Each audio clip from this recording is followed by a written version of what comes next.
शुरू में आते ही जो है अपनी प्रैक्टिस में ये कहा कि कोई भी साइंस परफेक्ट नहीं है, हर एक चीज़ में अपने अपने गुण और कमियां हैं। तो जिस पैथी में जो गुण हो वो उसे स्वीकार करना चाहिए मरीज के हित के लिए। यथा होम्योपैथी के अंदर पथरी की अच्छी दवाइयाँ जो उसे मिला देती हैं, छोटी पथरियाँ पास हो जाती हैं और लाखों की तादाद में ही मरीज ठीक होते हैं। मैंने भी किए हैं और मेरे कलीग्स जो हैं उन्होंने भी किए। लेकिन अगर एक बहुत बड़ी पथरी जिसे हम स्टैग हॉर्न कैलकुली कहते हैं वो ऑब्स्ट्रक्शन रुकावट डाल रही है तो हमें बिना किसी हिचकिचाहट के सर्जन को रेफर कर देना चाहिए। मेरे साथ में कई दफ़े ऐसा हुआ। शुरू के दिनों में मैंने एक पेशेंट को ट्रीट कर रहा था तो मैंने कहा आपको सर्जरी करा लेनी चाहिए, नहीं तो आपके जीवन को खतरा हो जाएगा। अरे साहब, मैं तब से बैठा हुआ देख रहा हूँ 15-20 लोगों ने कह दिया मेरी पथरी निकल गई, मेरी निकल गई, मेरी निकल गई। मैंने देखो उनकी छोटी पथरी थी, आपके बहुत बड़ा पत्थर है, इसलिए आप जो है इसको निकलवा दीजिए। मैं पूर्ण ईमानदारी के साथ में आपके भले के लिए आपको एडवाइस कर रहा हूँ।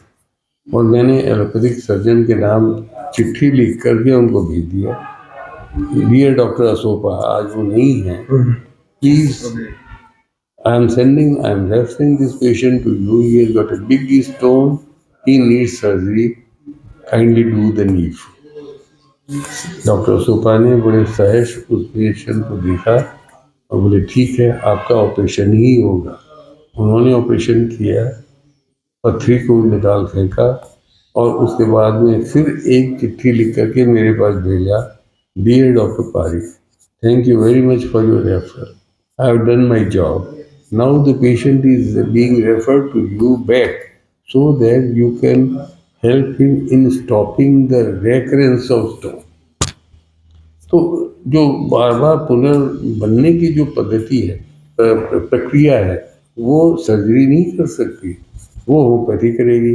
तो इस तरीके से एक दूसरे के पूरक हुए कि नहीं। तो ये हमारा धर्म है कि हम मरीज को ये बता दें कि उसके हित में क्या अच्छा है।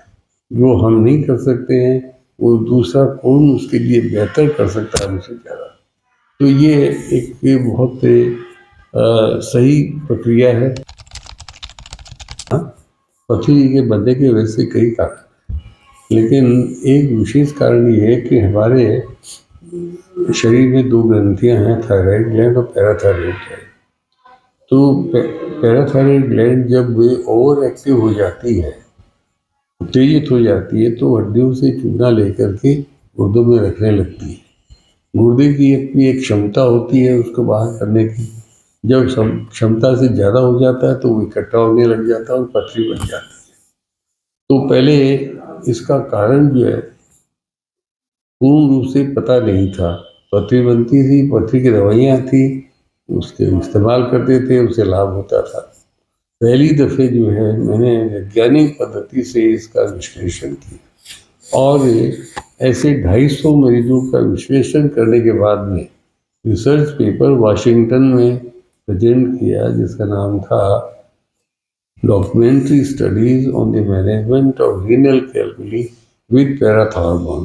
पैराथॉर्मोन पैराथायराइड ग्लैंड का ही निकाला हुआ एक पदार्थ है जिसको हमने होम्योपैथिक पद्धति से पोटेंटाइज करके देना शुरू किया और उसके बाद 250 केसेस में दिखाया कि जिनको ये दी गई उनको पथरी नहीं बनी, जो उसके बिना थे उनको पथरी बनी। उसके डेटाज, किडनी फंक्शन टेस्ट पूरे के पूरे लेकर के हमने वो पेपर प्रेजेंट किया था, तो उसको बड़ी विश्व में मान्यता मिली।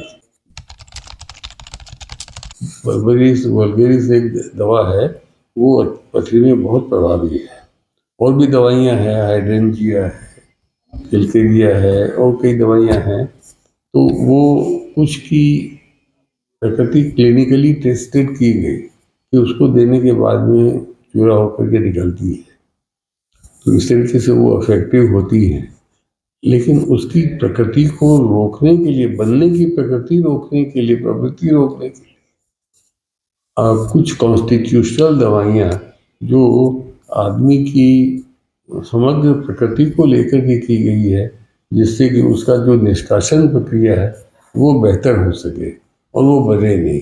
वो होम्योपैथी में पैराथॉर्मोन एक दवा है, उससे जो बदलाव हुआ है। हाई कैल्शियम डाइट, जिसमें ज़्यादा कैल्शियम हो ऐसे पदार्थ न लें। पत्ते वाली सब्जियां, पालक, बथुआ, मेथी, मूली के पत्ते, टमाटर, बैंगन आदि कुछ चीज़ें ऐसी हैं कि जो उसमें योगदान करती है बनाने में, तो वो अगर अवॉइड करें। खूब पानी पिए ताकि जो पेशाब की मात्रा अच्छी हो और जो रोज़मर्रा डिपॉजिट्स हो वो निकलती रहें। यही उसका एक तरीका है।